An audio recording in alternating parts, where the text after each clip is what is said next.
Hey everyone, my name is Claude from the Lamest Defenders, and today I'm reviewing the second wave of paid DLC for Marvel Ultimate Alliance 3 Rise of the Phoenix. The X-Men focused content drop includes 4 new characters, tons of unlockable costumes, and a new PvE/PvP mode called the Danger Room. For those who aren't familiar with the base game, Marvel Ultimate Alliance 3 is a third-person action brawler developed by Team Ninja and is an exclusive to the Nintendo Switch. When the game launched in July, it featured 36 playable characters, with Cyclops and Colossus added for free shortly thereafter. For an additional $20, gamers can pick up the game's expansion pass, which includes 3 different content drops, promising new characters players can unlock.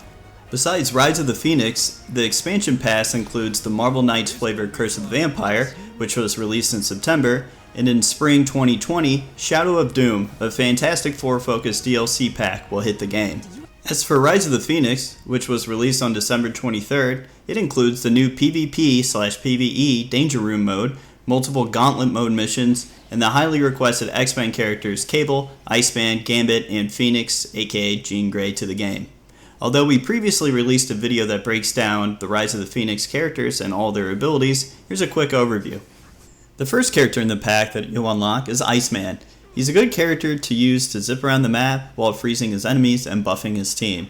Some of his moves include an ice cloud, which can slow down enemies, a large sheet of ice Iceman launches towards his opponents, and another move where he calls down a giant ice ball that can crush his enemies from above. He also has a power where he can buff himself and nearby teammates in a coat of ice, which reduces damage and allows their basic attacks to have the ice attribute. Now, the biggest problem I have with the Ultimate Alliance 3 version of Iceman has to do with this famous ice slide. Now, in this game, it acts as his normal walk, which kind of feels weird because he's moving around pretty slowly for someone sliding/skating on a huge sheet of ice. In addition, Marvel fans and gamers might expect Iceman to use his ice slide in the air, just like in the comics, for his travel power, but it doesn't really work like that. He jumps in the air and then he slowly descends back to the ground. It just feels slow and clunky and something that doesn't really mesh well for the character. Even with the disappointing ice slide ability that Iceman has, his other abilities are still great, and he definitely is one of the game's stronger characters right now, and the ability to slow all enemies around him just makes him a great utility character. Alright, moving on to the next character that you'll unlock, it's Gambit. He's personally my favorite of all the DLC characters in this expansion, and one of the best aspects of this character is the range of his normal, basic attacks. Not only do they have tremendous range, but they come out incredibly fast, and they're extremely fun to combo with.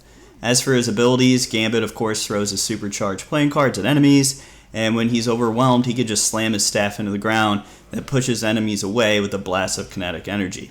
One cool power that's unique to actually the entire game is where Gambit can place 2 auras down that continually damage enemies that stand in it. So it's really good for boss fights, especially since you could just stack them right next to each other so a boss can't really move anywhere. So with that being said, Gambit is easily one of the best characters in this season pass, if not the game. So he's definitely a worthy addition to Marvel Ultimate Alliance 3. Moving to Cable, he plays like a souped-up version of the Punisher, which came out with the last DLC pack.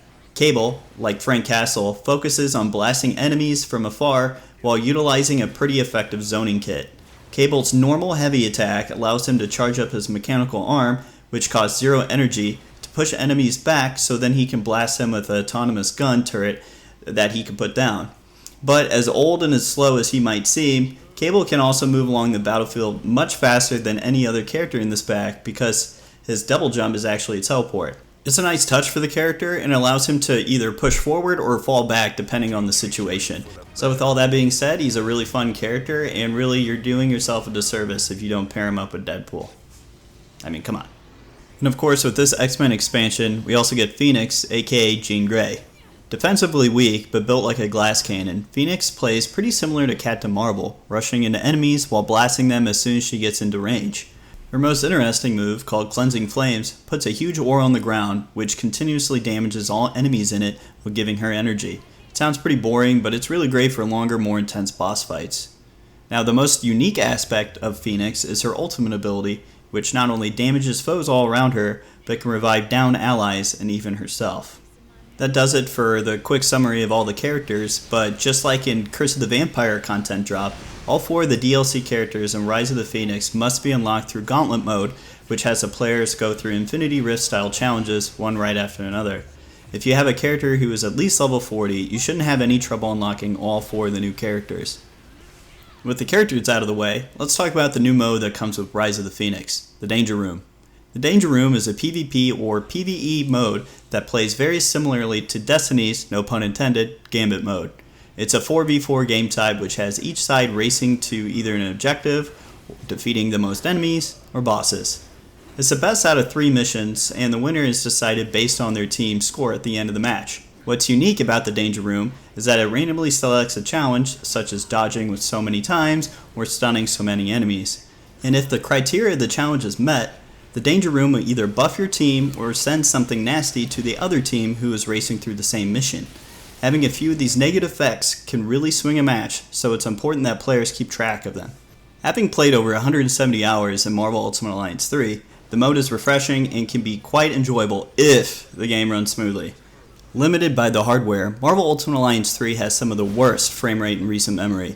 What causes a significant FPS drop is when players use their ultimates and or huge flashy powers in unison. What adds to the problem is that the game's cannon fodder and bosses are also shooting laser beams and what have you. The frame rate isn't an issue when playing alone, but becomes game-breaking when you introduce 3 other players controlling incredibly souped-up versions of their chosen superhero. It kind of makes you wonder how much better the game would actually play on even the base PlayStation 4 or the Xbox One. Besides the frame rate, there's another potential issue that you might come across in the Danger Room, and those are game-breaking bugs. For instance, in one match, my generic Avengers and I were dominating the other AI team, only to have the enemy on our side become stuck on the side of a mountain. We couldn't progress because unlocking the next section was tied around defeating all the enemies in the current room. For all of our optic blasts, web balls, and flying around, we couldn't hit the last opponent, with us ultimately losing the round because of that. We had to wait for at least 10 minutes until the AI team finished their mission before it loaded us into the next round. It sucked. Even with the horrible frame rate and an occasional glitch or two, the Danger Room is still really a fun experience and is currently Marvel Ultimate Alliance 3's best mode. You would definitely be doing yourself a disservice if you don't at least try it. But even with the new mode and additional characters, there's still a much larger problem looming over the game, and that's how the expansion pass is advertised. When it was announced, the additional paid DLC was advertised to include additional story. In reality, what you're getting isn't anything other than a brief paragraph written before a Gauntlet mode mission, or Charles Xavier or Beast speaking in your ear during a mission.